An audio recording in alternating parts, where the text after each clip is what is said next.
칼바람이 얼굴을 후려치던 겨울밤, 강원도 깊은 산골 화천 마을에 사는 부잣집 최진사의 저택에는 죽음의 그림자가 드리워져 있었다. 평생을 땀 흘려 모은 재산으로 마을에서 손꼽히는 부자가 된 최진사였지만 그에게는 남들에게 말 못할 고민이 있었다. 바로 세 아들의 성품이었다. 장남 재욱과 차남 재성은 제 이름처럼 화려하고 탐욕스러웠다. 비단옷을 입고 기생집을 드나들며 돈을 물쓰듯 했다. 반면 막내 제돌은 길가의 돌멩이처럼 우직하고 순박했다. 형들이 술판을 벌일 때 제돌은 묵묵히 소를 먹이고 밭을 갈았다. 병상에 누운 최진사가 마지막으로 아들들을 불렀다. 방 안에는 양 냄새가 진동했고 촛불이 위태롭게 흔들렸다. 하지만 장남과 차남의 시선은 아버지가 아닌 벽장 속 문서함에만 고정되어 있었다. 재우가, 너는 장남이니 윗마을론 3,000평을 주마. 재성아, 너는 아랫마을 과수원과 곳간의 은전을 물려주마. 형들의 입가에 미소가 번졌다. 평생 모은 재산이 순식간에 두 형의 손으로 넘어갔다. 제돌아, 너에게는 미안하구나. 저 골짜기 넘어 귀곡 돌밭을 주마. 내 이름이 제돌이니 돌처럼 단단하게 살라는 뜻이다. 방 안에 있던 형들이 비웃음을 참느라 헛기침을 했다. 귀곡 돌밭이라니. 그곳은 낮에도 여우가 울고 밤에는 도깨비불이 춤춘다는 10년 넘게 사람의 발길이 끊긴 황무지였다. 농사는커녕 풀 한 폭이 자라지 않는 돌무더기였다. 하지만 제돌은 억울한 기색 하나 없이 고개를 숙였다. 예, 아버지. 아버지께서 주신 땅이니 목숨처럼 아끼겠습니다. 그날 밤 최진사는 눈을 감았다. 장례가 끝나자마자 집안은 산산조각이 났다. 사흘째도 되기 전에 형들은 짐을 쌌다. 우린 한양에 올라가 출세할 거야. 너는 그 돌구덩이에서 도깨비나 상대하며 살아라. 비단옷을 차려입은 형들은 먼지를 날리며 마을을 떠났다. 남겨진 것은 차가운 비웃음과 낡은 땅문서 한 장뿐이었다. 홀로 남은 제돌은 보찜을 메고 아버지가 남긴 땅으로 향했다. 고개를 넘고 개울을 건너 도착한 그곳은 석양 아래 기괴한 모습을 드러내고 있었다. 돌이 흙보다 많아 발 디딜 틈조차 없었고 앙상한 고목 한 그루만이 귀신 손가락처럼 하늘을 찔렀다. 옆에는 허름한 오두막이 금방이라도 무너질 듯 위태롭게 서 있었다. 제돌이 한숨을 내쉬며 낡은 쟁기를 땅에 내려놓는 순간이었다. 발밑에서 진동이 느껴지더니 차가운 바람이 불어왔다. 땅속 깊은 곳에서 사람의 것이라고는 믿기 힘든 괴상한 소리가 들려왔다. 내 땅, 내 땅. 제돌이 소스라치게 놀라 주위를 둘러봤지만 보이는 것은 어둠뿐이었다. 그 소리는 산짐승의 울음도 바람 소리도 아니었다. 너무나 선명하고 처절했다. 누구시오? 거기 누가 있소? 대답 대신 검은 그림자가 스멀스멀 피어올라 오두막을 덮쳤다. 굶주린 짐승의 절규 같기도 하고 천년 묵은 원기의 울음 같기도 했다. 내 밭 내 나라, 이 도둑놈들아. 비명과 함께 나타난 그것은 분명 사람이 아니었다. 빈털터리가 된 막내 제돌과 저주받은 돌밭 귀신의 기묘한 악연은 그렇게 시작되었다. 칠흑 같은 어둠 속에서 검은 그림자가 제돌을 덮치려던 그 순간 보통 사람 같았으면 비명을 지르며 도망쳤을 것이다. 하지만 제돌은 이름값을 하듯 뒷걸음질 치지 않았다. 발치에 굴러다니던 몽둥이를 덥석 움켜쥐었다. 눈앞의 그림자가 사람이 아니라는 공포가 엄습했지만 제돌은 이를 악물고 눈을 부릅떴다. 에라, 이놈아. 산 사람도 무섭지 않은데 죽은 귀신이 대수냐. 제돌의 호통과 함께 몽둥이가 허공을 가르며 그림자를 정통으로 때렸다. 퍽 하는 둔탁한 소리와 함께 헛개비인 줄만 알았던 그림자가 외마디 비명을 지르며 바닥으로 쓰러졌다. 뼈와 가죽만 남은 몸뚱이라 그런지 낙엽처럼 힘없이 나동그라졌다. 제돌은 이때다 싶어 몸을 날려 그놈의 멱살을 틀어쥐었다. 구름 사이로 비친 달빛에 드러난 모습은 눈이 퀭하고 갈비뼈가 앙상한 몽달귀신이었다. 방금 전까지 세상을 삼킬 듯 흉폭하던 기세는 온데간데없고 제돌의 기세에 눌려 바들바들 떨고 있었다. 이놈, 남의 농사 망치는 게 내 놈 한 일이냐? 정체를 밝혀라. 귀신은 쭈글쭈글한 목소리로 울먹였다. 아이고, 젊은 양반. 한 번만 봐주시오. 배가 너무 고파서 눈이 뒤집혔소. 알고 보니 이 귀신은 지난 보리고개 때 소장료를 못내 굶어 죽은 김씨였다. 저승에 갈 힘도 없어 이 땅에 들어오는 사람들을 쫓아내고 있었던 것이다. 딱한 사정을 들은 제돌의 분노는 연민으로 바뀌었다. 자신도 빈털터리 신세라 동병상련을 느낀 것이다. 그때 제돌의 머릿속에 기막힌 생각이 떠올랐다. 이 거친 돌밭을 개간하려면 장정 10명도 모자란데 귀신의 힘을 빌리면 되지 않겠는가? 김씨 영감, 따뜻한 쌀밥이 그렇게 먹고 싶소? 귀신이 간절한 눈빛으로 고개를 끄덕였다. 그렇다마다요. 죽어서도 그 맛을 못 잊어 이승을 떠도는 게 아니겠소? 제돌은 미소를 지으며 무릎을 탁 쳤다. 좋소. 내 영감의 소원 들어드리겠소. 그 대신 조건이 하나 있소. 귀신의 눈이 휘둥그레졌다. 영감이 내 일꾼이 되어주시오. 이 돌밭을 싹 다 갈아엎어 옥토로 만들면 가을에 고기 산적은 물론이고 윤기 흐르는 쌀밥을 고봉으로 올려드리겠소. 귀신은 쌀밥이라는 말에 침을 꿀꺽 삼키며 의심 섞인 목소리로 되물었다. 진짜요? 약속 지키는 거요? 나한테 거짓말하면 천벌 받는 거 알지요? 제돌도 호탕하게 맞받았다.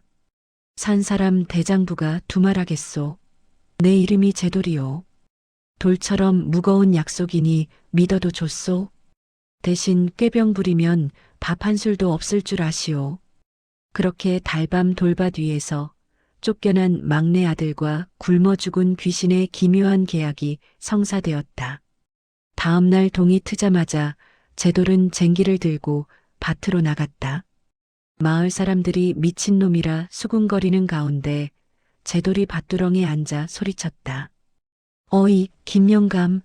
저기 구석 바위 안 보이요? 힘 좀 쓰시오. 그래 가지고 고기 반찬 구경이나 하겠소? 제돌의 호령이 떨어지자 허공에서 쟁기가 저절로 움직이며 땅을 쩍쩍 갈아엎기 시작했다.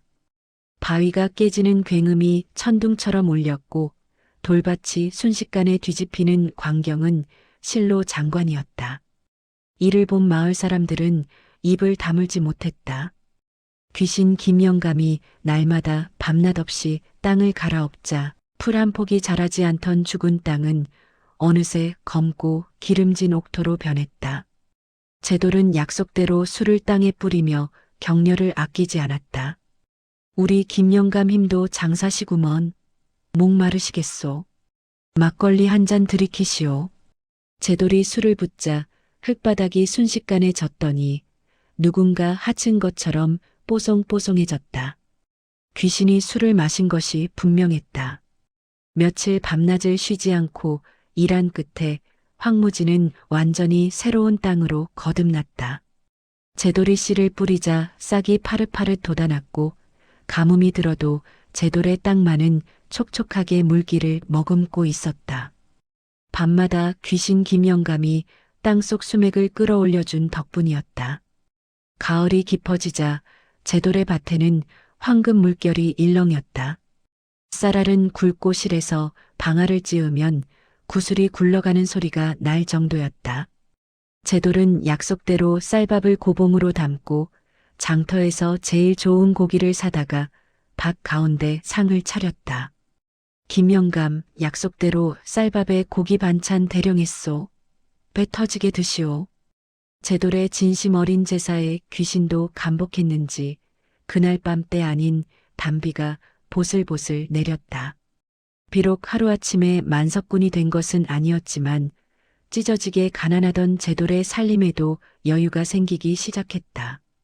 굶기를 밥 먹듯 하던 처지에서 벗어나 쌀밥에 고기국을 먹을 정도가 되었으니 흉가라 손가락질 받던 돌밭이 복덩이 땅으로 변모한 것이다. 하지만 좋은 일에는 반드시 시련이 따르는 법이다. 제돌이 잘 살게 되었다는 소문은 발없는 말이 되어 천리밖, 한양까지 퍼져나갔다. 사람 입을 거치며 소문은 부풀려져 제돌이 벼락부자가 되었다는 식으로 왜곡되었다. 그리고 그 소문은 결코 듣지 말았어야 할 사람들의 귀에까지 들어갔다. 바로 제돌을 버리고 떠났던 형들, 제욱과 재성이었다. 한양에서 벼슬은커녕 가진 돈을 몽땅 날리고 거짓골이 된 형들에게 막내의 성공 소식은 마른 하늘의 날벼락이자 동시에 썩은 동아줄과도 같았다. 욕심으로 번들거리는 형들의 눈빛이 다시 고향 화천 마을을 향했다. 평화롭던 제돌의 앞날에 또다시 먹구름이 몰려오고 있었다. 한편 한양에서는 정반대의 일이 벌어지고 있었다. 큰 뜻을 품고 고향을 떠났던 형제는 처참한 몰골이 되어 있었다. 장남 제욱은 돈으로 관직을 사려다 사기꾼에게 당했고 차남 재성은 도박판을 기웃거리다 빈털터리가 되었다. 비단옷은 온데간데 없고 거적대기만 겨우 걸친 신세가 되었다. 어느 주막집 처마 밑에서 쪼그려 앉아 찬바람을 피하던 제욱이 투덜거렸다. 아이고, 내 팔자야. 정승판서는커녕 입에 풀칠도 못하니. 형님, 들리는 소문이 기가 막힙니다. 고향의 제돌이 그놈이 벼락부자가 되었다지 뭡니까? 시장통 소문에 따르면 막내가 돌밭에서 금을 캐내어 기와집을 올리고 고기 반찬을 쌓아두고 먹는다는 것이었다. 물론 이는 농사가 잘 되었다는 이야기가 부풀려진 헛소문이었지만 굶주림에 눈이 뒤집힌 형제에게는 진실 따위가 중요하지 않았다. 제욱의 눈에 탐욕스러운 빛이 번뜩였다. 뭐라고? 금이 나온다고? 그렇다면 아버지께서 우리를 속이신 거로구나. 그 알짜배기 땅을 막내놈한테만 주시다니 이는 장유서열을 무시한 처사다. 재성도 침을 꿀꺽 삼키며 맞장구 쳤다. 맞습니다, 형님. 본디 장손이 모든 걸 갖는 게 법도 아닙니까? 당장 내려가서 되찾아야 합니다. 그리하여 형제는 염치도 체면도 헌신짝처럼 내팽개치고 고향으로 발길을 돌렸다. 올 때는 말을 타고 금이 환영하겠다 큰 소리쳤지만 갈 때는 맨발로 흙길을 걷는 신세였다. 하지만 머릿속에는 오로지 막내의 재산을 가로챌 생각뿐이었다. 며칠을 걸어 화천마을에 도착했을 때 제돌의 집은 예전의 허름한 오두막이 아니었다. 지붕은 새로 얹어 번 듯했고 마당에는 살이 오른 닭들이 돌아다니고 있었다.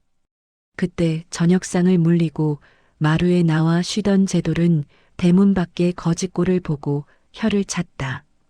거참 동냥하러 왔으면 밥대를 맞춰올 것이지. 잠깐 기다리시오. 남은 밥이라도 내어드리겠소. 제돌이 부엌으로 들어가려는데 거지 중 하나가 울먹이는 목소리로 불렀다. 제돌아, 나다, 내 형이다. 제돌이 소스라치게 놀라 뒤를 돌아보니 흙먼지를 뒤집어 쓴 채 눈물. 콧물을 흘리고 있는 이들은 바로 제욱과 재성이었다. 형님들, 어찌 이런 몰골로. 제돌이 말을 잇지 못하고 망연자실해 있자 제욱은 짐짓 위험을 차리려는 듯 헛기침을 하며 마루에 올라앉았다. 세상 일이란 게 뜻대로만 되는 게 아니더구나. 잠시 시련을 겪었을 뿐이다. 그나저나 너는 팔자가 핀 모양이구나. 거짓골을 하고 있으면서도 눈빛만은 여전히 오만했다. 옆에 재성은 한술 더 떠서 아예 안방 아랫목을 차지하고 앉아 뻔뻔하게 말했다. 아우야, 밥상 좀 다시 차려오너라. 오는 길에 고생을 좀 해서 배가 등에 붙었다. 이왕이면 고기도 좀 굽고 술도 한 병 내오고. 제돌은 기가 찼지만 천성이 착하고 혈육의 정이 깊은지라 형들을 내치지 못했다. 그는 부엌으로 들어가 급히 밥상을 차려냈다. 허겁지겁 밥을 쑤셔 넣는 형들을 보며 제돌은 안타까운 마음에 조심스레 물었다. 그래, 한양 가신 일은 어찌 되고 빈손으로 오셨소? 아버지 산소볼 면목은 있으신지. 그러자 밥그릇을 싹 비운 제욱이 숟가락을 탁 내려놓으며 본색을 드러냈다.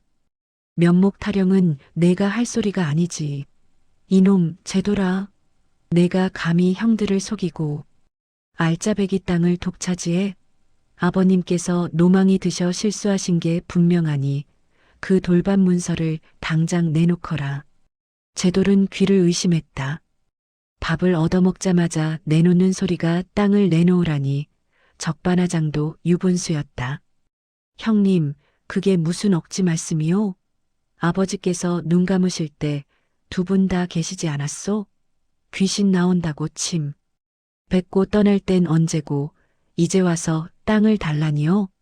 제돌이 정색하며 따지자 재성이 비열한 웃음을 흘리며 거들었다. 허허 막내야. 형님이 달라면 주는 게 도리 아니겠느냐? 정 그렇다면 우리가 이 집에 눌러 사는 수밖에. 형제끼리 우애 좋게 한 집 살림하는 것도 나쁘지 않지 않겠느냐? 뻔뻔한 형제들은 아예 작정하고 눌러 앉을 기세였다. 제돌의 속이 까맣게 타들어가는 가운데 이 모든 광경을 지붕 위에서 지켜보는 서늘한 눈동자가 있었다. 바로 귀신 김영감이었다. 형제들이 뻔뻔하게 안방을 차지하고 눌러앉은 그날 밤 제돌의 집에는 묘한 긴장감이 감돌았다. 제욱과 재성은 배도 부르고 등도 따뜻하니 코를 골며 잤지만 제돌은 분통이 터져 잠을 이루지 못했다. 그때 지붕 위에서 서늘한 바람과 함께 익숙한 목소리가 들렸다. 어이, 제돌아. 잠이 안 오지? 제돌이 고개를 들어보니 귀신 김영감이 처마 끝에 거꾸로 매달려 혀를 차고 있었다. 저 썩은 놈들을 그냥 둘 셈이냐? 내 고열을 짜내려던 놈들이 돌아와 밥상머리까지 차지했으니 내가 다 속이 뒤집힌다. 제돌은 씁쓸한 표정으로 대답했다. 그래도 어쩌겠소? 미우나 고우나 피부치인걸. 제돌의 착한 소리에 김영감은 답답하다는 듯 가슴을 쳤다. 이 미련한 놈아, 호랑이 새끼를 키우는 꼴이다. 저놈들은 내 땅 문서 빼앗기 전엔 절대 안 나갈 위인들이야. 내 오늘 밤 저놈들 혼 좀 내줄 테니 넌 모르는 척하고 있거라. 제돌이 말릴 새도 없이 김영감은 음흉한 미소를 지으며 방 안으로 스며들었다. 잠시 후 평화롭게 코를 골던 방 안에서 비명이 터져 나왔다. 제욱은 가슴이 답답해져 눈을 떴는데 마치 바위가 가슴을 짓누르는 듯 꼼짝도 할 수 없었다. 눈앞에는 희미한 연기 같은 것이 아른거리더니 서서히 사람 형상을 갖추며 제욱의 코앞까지 얼굴을 들이밀었다. 이놈, 욕심쟁이 놈. 그것은 김영감이었는데 일부러 눈을 뒤집고 입을 찢어지게 벌린 채 제욱을 노려보고 있었다. 제욱은 비명을 지르고 싶었으나 목소리가 나오지 않았다. 옆에서 자던 재성도 마찬가지였다. 꿈속에서 자신의 은전들이 뜨거운 쇳덩이로 변해 온몸을 지지는 악몽을 꾸고 있었다. 뜨거워. 아, 뜨거워. 내 돈, 내 돈. 재성이 비명을 지르자 가위에 눌렸던 제욱도 화들짝 놀라 깨어났다. 둘은 식은땀 범벅이 되어 서로를 부둥켜 안은 채 사시나무처럼 떨었다. 형님, 방금 보셨소? 귀신이 내 배를 쑤시지 뭡니까? 나도 봤다. 눈이 찢어진 놈이 날 잡아먹으려 들더구나. 이 집 터가 센 게 분명하다. 소란스러운 소리에 제돌이 방문을 열고 들어오자 형들은 기다렸다는 듯 제돌의 바지가랑이를 잡고 늘어졌다. 아우야, 이 방에 귀신이 있다. 무서워서 못 자겠다. 제돌은 천장에서 낄낄거리고 있는 김영감을 슬쩍 쳐다보고는 시치미를 뚝 떼며 물었다. 귀신이라니요? 저는 아무것도 안 보이는데. 형님들이 기가 허해서 헛것을 보신 게지요. 하지만 형들은 고개를 세차게 저으며 이불을 뒤집어 썼다. 그날 밤 김영감의 장난은 멈추지 않았다. 부엌에서 솥뚜껑을 쨍랑거리며 춤추게 하고 뒷간에 간 형들의 엉덩이를 찬물 묻은 손으로 쓱 훑고 지나가 기겁하게 만들었다. 날이 밝았을 때 형들의 몰골은 반송장이 되어 있었다. 눈밑은 파랗고 입술은 부르텄지만 그 와중에도 탐욕만은 사라지지 않았다. 이대로는 안 된다. 귀신이 있든 없든 이 땅을 포기할 순 없어.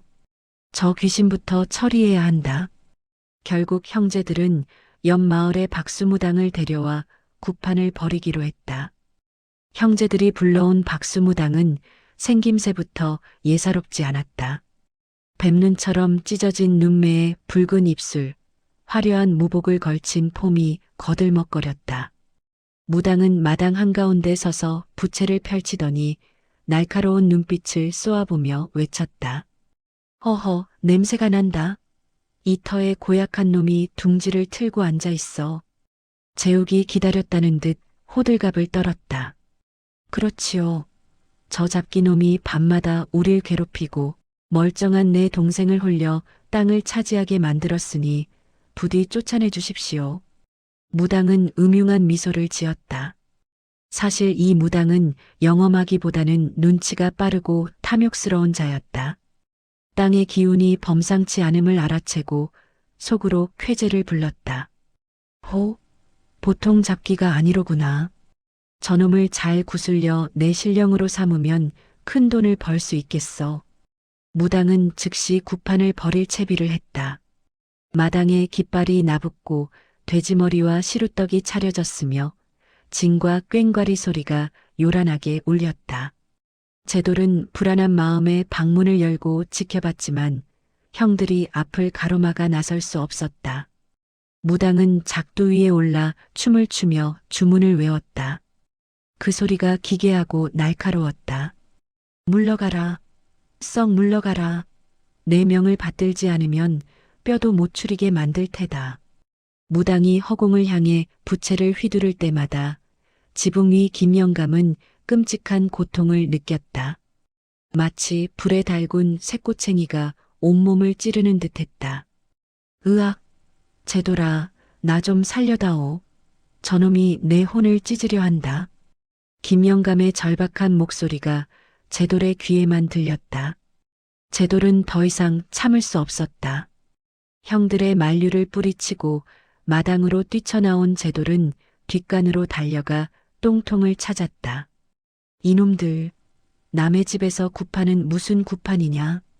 제돌은 똥물이 찰랑거리는 바가지를 들고 구판 한가운데로 뛰어들었다. 작두 위에서 폼을 잡던 무당이 눈을 부라리며 호통쳤지만 눈이 뒤집힌 제돌에게는 들리지 않았다.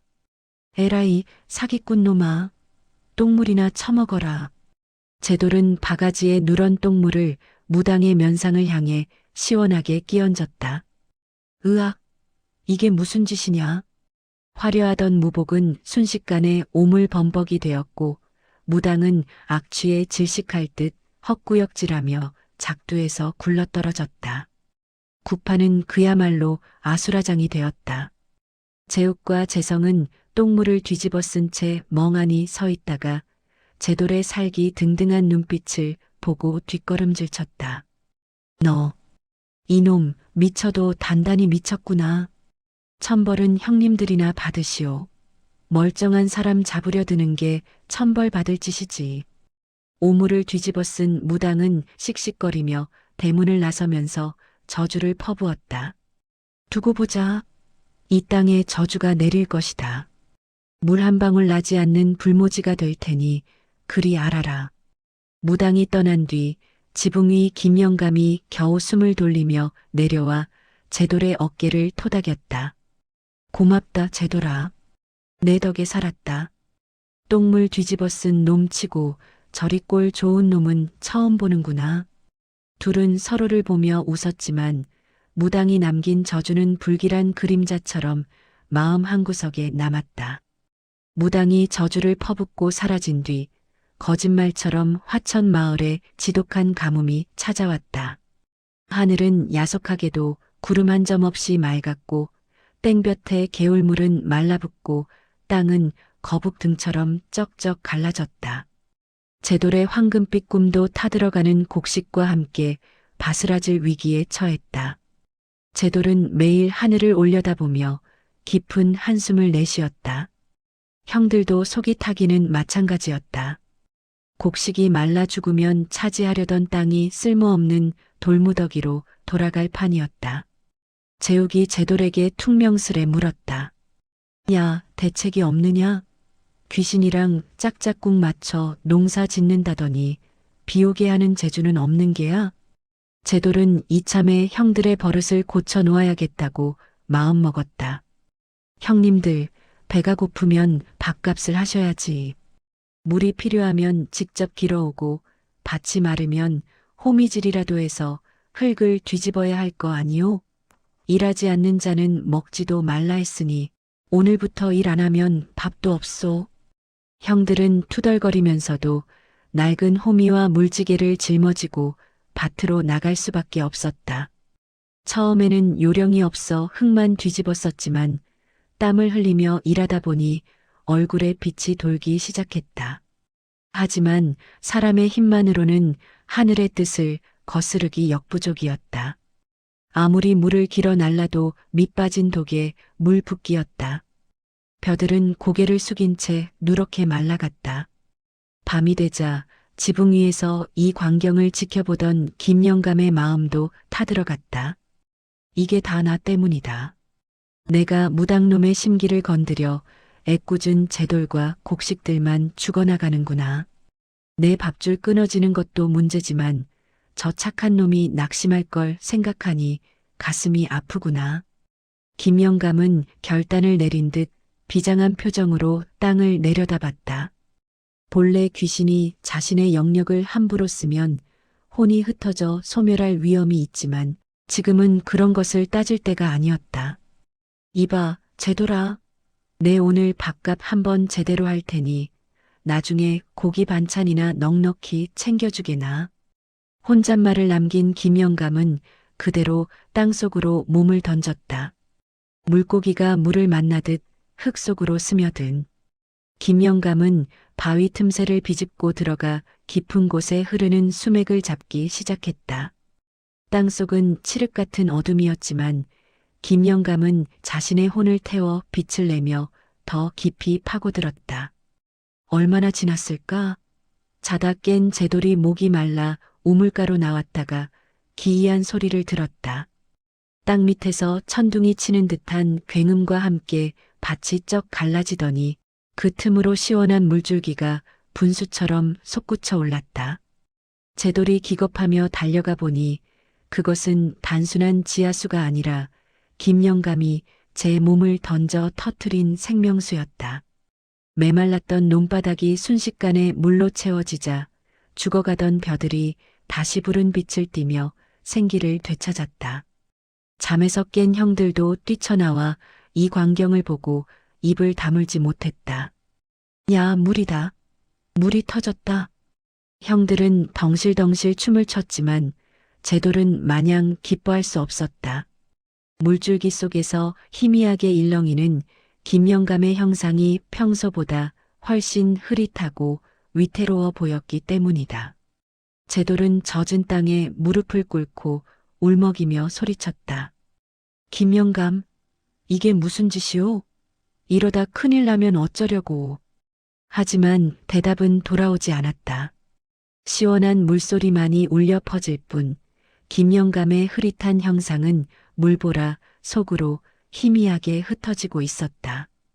김영감이 제 몸을 녹여 터트린 물줄기 덕분에 타들어가던 돌밭은 기적처럼 되살아났다. 물을 먹은 벼들은 하루가 다르게 자라나 황금빛 물결을 이루었다. 그동안 빈둥거리던 형들도 확 달라진 모습을 보였다. 처음에는 억지로 시작한 호미질이었지만 제 손으로 가꾼 곡식이 익어가는 것을 보자 농사의 재미를 알게 되었다. 형들은 누가 시키지 않아도 새벽같이 일어나 김을 메고 새를 쫓았다. 재욱이 누렇게 익은 벼 이삭을 쓰다듬으며 말했다. 우리 쌀알 굵은 것 좀 보게. 한양에서 먹던 임금님 수라상보다 더 좋구먼. 재성도 맞장구 쳤다.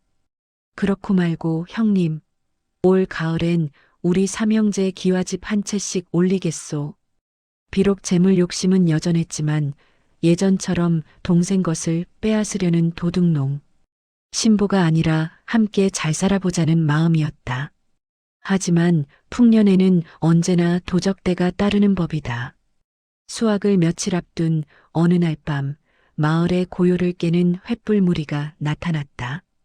인근 산채에 운거하던 산적대가 제돌의 풍년 소식을 듣고 약탈하러 내려온 것이었다. 산적 두목의 고함과 함께 수십 명의 도적들이 몽둥이와 칼을 들고 마당으로 난입했다. 와, 쓸어버려라. 쌀을 다 챙겨라. 제돌이 앞을 막아서며 소리쳤다. 이놈들, 여기가 어디라고 행패냐? 내 쌀에는 손끝 하나 못 댄다. 산적 두목은 비웃으며 제돌의 가슴팍을 거세게 걷어찼다. 이 촌놈이 겁도 없이 잔말 말고 곶간 열쇠나 내놓아라. 제돌이 쓰러지자 산적 졸개들이 몽둥이를 들고 달려들었다. 바로 그 절체절명의 순간이었다. 한 구석에 웅크리고 있던 큰형 재욱이 고래고래 고함을 지르며 튀어나왔다. 이놈들, 내 동생 건드리지 마라. 평소 겁쟁이라 놀림받던 재욱이었지만 덩치값을 하려는지 몸을 날려 산적을 들이받았다. 우당탕 소리와 함께 산적이 낮아빠지자 이번에는 둘째 재성이 낫을 들고 달려들었다. 저리 꺼져라. 이건 우리 형제가 피땀 흘려 지은 농사다. 한 톨도 못 가져간다. 재성은 눈에 뵈는 게 없었다. 산적의 팔을 물어뜯고 핥히며 악착같이 달라붙었다. 하지만 수적으로 너무 불리했다. 산적들은 형제들을 애워싸고 무자비하게 몽둥이질을 했다.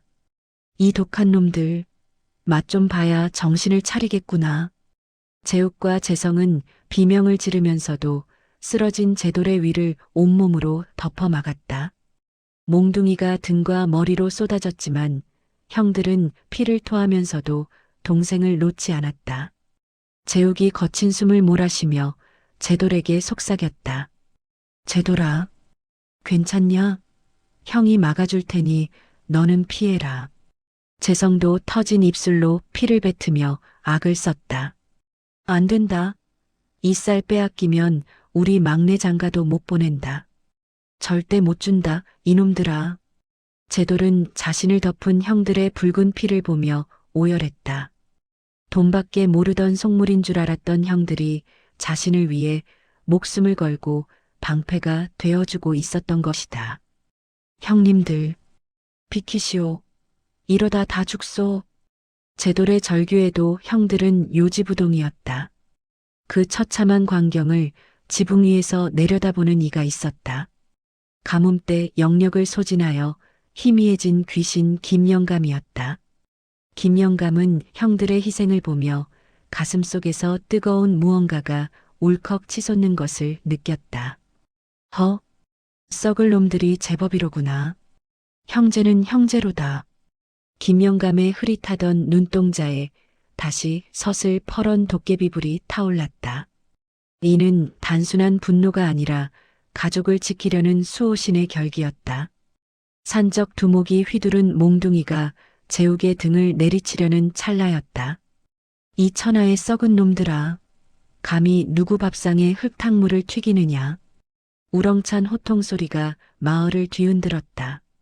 산적 두목은 몽둥이를 든 채 얼어붙었다. 이는 사람의 목소리가 아니라 땅을 울리는 지진의 포효였다. 지붕 위에서 푸르스름한 도깨비불이 유성처럼 떨어져 내렸다. 가뭄을 막느라 힘을 소진했던 김영감이었지만 형제들의 피 끓는 우애에 감복하여 마지막 남은 혼배까지 불태워 일어선 것이었다. 마당 한가운데 착지한 도깨비불은 순식간에 거대한 회오리 바람으로 변하더니 산적들을 덮쳤다. 마당에 널린 멍석, 낫, 지게, 작대기들이 살아있는 병사처럼 벌떡 일어나 산적들의 뒤통수를 후려갈기기 시작했다. 가장 먼저 맞은 것은 산적 두목이었다. 허공을 날던 똥지개가 두목의 머리를 정통으로 가격하자 두목은 비명도 제대로 지르지 못하고 나자빠졌다. 으어, 이게 뭐야? 몽둥이가 저절로 움직인다. 졸개 하나가 기겁하며 뒷걸음질 쳤으나 이번에는 멍석이 스스로 몸을 말아 그놈을 둘둘 감아버렸다. 아이고, 사람 살려. 귀신 살려. 마당은 순식간에 아수라장이 되었다.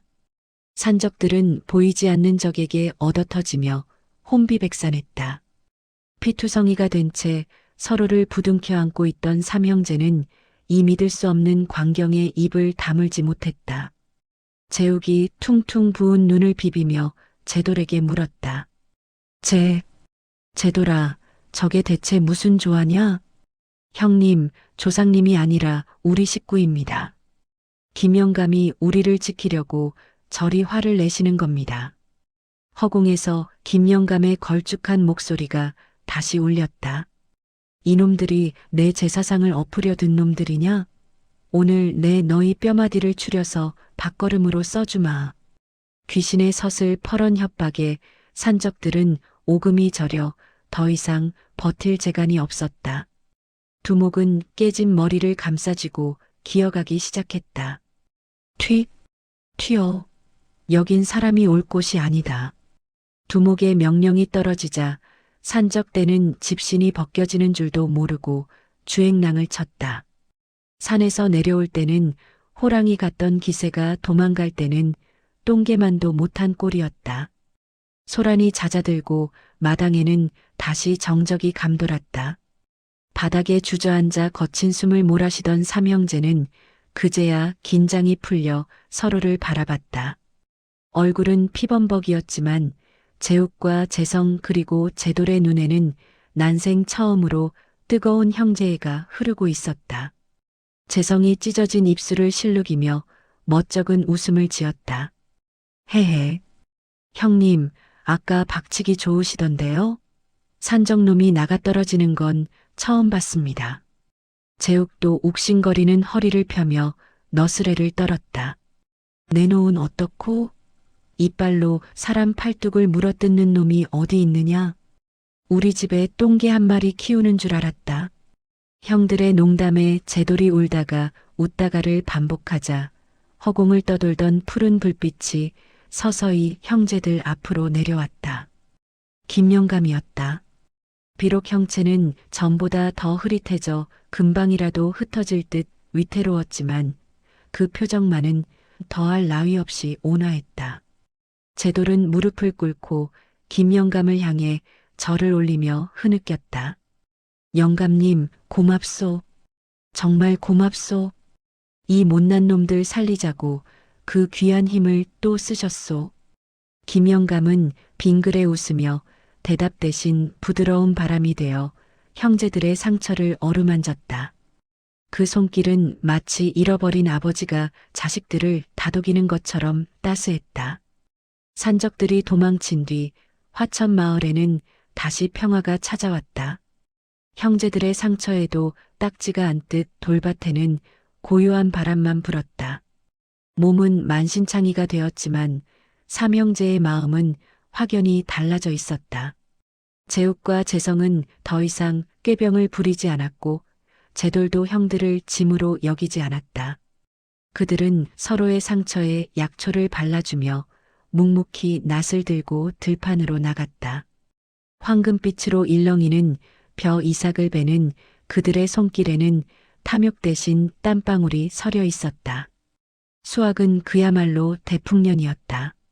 곳간마다 쌀가마니가 그득했지만 제돌은 가장 먼저 해야 할 일을 잊지 않았다. 가장 윤기 흐르는 쌀로 밥을 짓고 장터에서 제일 비싼 소고기를 사다 산적을 굽였다. 약속했던 김영감을 위한 진수성찬이었다. 보름달이 휘영청 밝은 밤, 밭 한가운데 거한 제사상이 차려졌다. 제돌은 떨리는 손으로 제주를 따르며 허공을 향해 조용히 불렀다. 김영감님 나오시오. 약속대로 쌀밥에 고기 반찬 대령했소. 바람이 잦아들며 희미한 연기 속에서 김영감이 모습을 드러냈다. 예전의 흉측한 몽달기신 모습은 온데간데 없고 마치 생전에 인자한 농부 같은 얼굴이었다.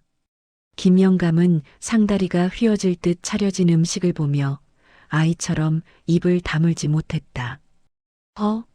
참말로 약속을 지켰나? 내 평생 이런 호사는 처음이다. 김영감은 숟가락을 들고 허겁지겁 밥을 떠먹기 시작했다. 죽어서도 잊지 못했던 흰쌀밥을 입에 가득 넣고 오물거리는 김영감의 눈가에는 굵은 눈물방울이 맺혔다. 그 모습을 지켜보던 제돌도 코끝이 찡해져 고개를 숙였다. 그때 옆에 있던 제욱과 재성이 주섬주섬 앞으로 나서더니 털썩 무릎을 꿇었다. 제욱이 술잔을 채우며 김영감에게 머리를 조아렸다. 어르신, 저희가 죽을 죄를 지었습니다. 은혜도 모르고 해코지를 하려 했으니 부디 이 못난 놈들을 용서해 주십시오. 재성도 바닥에 엎드려 울먹였다. 맞습니다, 어르신. 아니었으면 저희 형제는 산적놈들 칼에 비명 행사했을 겁니다. 정말 고맙습니다. 형들의 진심 어린 사과에 김영감은 밥을 먹다 말고 껄껄 웃음을 터뜨렸다. 그 녀석들, 밥맛 떨어지게 웬 청승이냐? 됐다. 너희가 피 흘리며 동생을 감싸는 걸 보고 내 묵은 체증이 다 내려갔느니라. 형제가 우애 좋게 살면 그걸로 된 것이다. 배불리 먹고 난 김영감은 만족스러운 표정으로 수저를 놓았다. 그의 몸은 이제 달빛에 녹아들듯 투명하게 변해가고 있었다. 이승에서의 한을 모두 풀었으니 이제 가야 할 곳으로 떠날 시간이 된 것이다. 김영감은 제돌의 어깨를 토닥이며 마지막 작별 인사를 건넸다. 제돌아, 고맙다. 너는 참으로 단단하고 속 깊은 돌멩이 같은 놈이다. 부디 형들과 싸우지 말고 오래오래 잘 살거라. 제돌은 김영감의 옷자락을 잡고 싶었지만 손은 허공을 가를 뿐이었다. 영감님, 가지 마시오. 우리랑 같이 사십시다. 제돌의 애타는 외침에도 김영감은 온화한 미소를 남긴 채 밤하늘의 별빛 속으로 서서히 흩어져 올라갔다. 화천마을을 지키던 수호씨는 그렇게 영원한 안식처로 떠났다. 세월은 유수같이 흘러 화천마을에는 많은 것이 변했다. 쓰러져 가던 오두막은 고래등 같은 기와집이 되었고 제돌네 삼형제는 마을에서 제일 가는 부자가 되었다. 어느 가을날 백발이 성성해진 삼형제가 누렇게 익은 별을 바라보며 밭두렁에 나란히 앉아 있었다. 예전 같으면 서로 멱살 잡았을 그들이었지만 이제는 의젓한 노인이 되어 곰방대를 나눠 피우고 있었다. 제욱이 연기를 길게 내뿜으며 웃었다. 허허, 가만 생각해보니 아버님이 참으로 지혜로우셨어. 나한테는 금을, 너한테는 은을 주셨는데 그게 한양 바닥에서 녹듯 사라지는 데는 딱 반나절 걸리더구나. 재성이 킬킬거리며 무릎을 쳤다. 형님 말씀이 맞소. 금이고 은이고 주머니에 있을 때나 내 돈이지 써버리면 남의 돈 아니요? 헌데 이 돌밭은 참으로 신통방통하지. 펀에도 매년 쌀이 솟아나니 말이요. 형들의 말을 듣던 제돌이 밭 한가운데 놓인 큼직한 바위를 어루만지며 입을 열었다. 형님들, 그게 다 이치 아니겠소? 금은 쓰면 닳아 없어지지만 땅은 땀을 흘리면 흘릴수록 더 단단하게 여무는 법이니까요. 아버님은 아마 우리가 그걸 깨닫기를 바라고 이 돌밭을 남기신 게지요. 삼형제는 고개를 끄덕이며 허허롭게 웃었다. 한때는 저주받은 땅이라 여겼던 그 돌밭이 실은 마르지 않는 화수분이었음을 평생을 바쳐 깨달은 것이다. 제돌은 바위 위에 막걸리 한 사발을 가득 부으며 허공에 대고 중얼거렸다. 김영감님, 보고 계시지요? 어려운 교훈 같은 건 모르겠고 그저 등 따시고 배부르니 이게 장땡 아니겠소? 그 후로도 화천마을 돌밭은 해마다 풍년이 들었다고 한다. 마을 사람들 사이에는 재미난 소문도 돌았는데 추수철만 되면 제돌네 밭에 놓아둔 막걸리가 쥐도 새도 모르게 사라진다는 것이었다. 사람들은 산짐승이 먹은 거라 했지만 글쎄, 어쩌면 심심해진 김영감이 쌀밥 안주 삼아 한 장 걸치고 가는 건 아닐는지. 혹여 여러분도 살다가 팍팍한 돌밭 같은 신세를 만나거든 너무 낙심하지 마시오. 밥 한 그릇, 술 한 잔 나눌 넉넉한 마음만 있다면 귀신도 감복하여 돌멩이를 황금으로 바꿔줄지 누가 알겠소?